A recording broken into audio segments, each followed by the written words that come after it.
Hi everyone, I'm Arianne and I'm going to show you how to do the reverse single beat figure 8, which looks like this. So to begin this trick, you're going to grab the star between the points.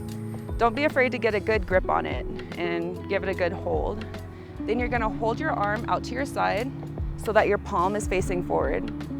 From there, get comfortable just playing with the momentum, swinging the star away and towards you. With this trick, you're going to be leading with the side on your thumb, and you're going to use that momentum to fling it up over the outside of your arm.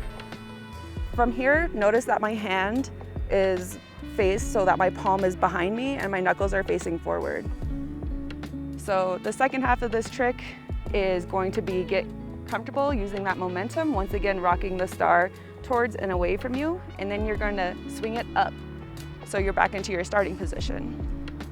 And then you're just going to loop the two together, and it's going to feel awkward at first, but just trust the process, feel the flow, and just have fun with it. So you're going to start grabbing between the 2 points, arm out to the side, fling the Flowstar so the momentum is swinging away from you and up and over behind your arm, and then once again in front. And then you're just going to repeat that. And then you're doing the reverse single beat figure 8.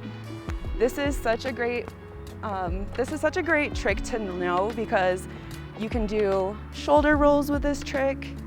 You can do the down the arm roll. You can do little tosses to the other hand on the other side of your body, but it's a great foundational move. So this was the reverse single beat figure 8. I'm Arianne, and thank you for watching today's tutorial. We'll see you next week.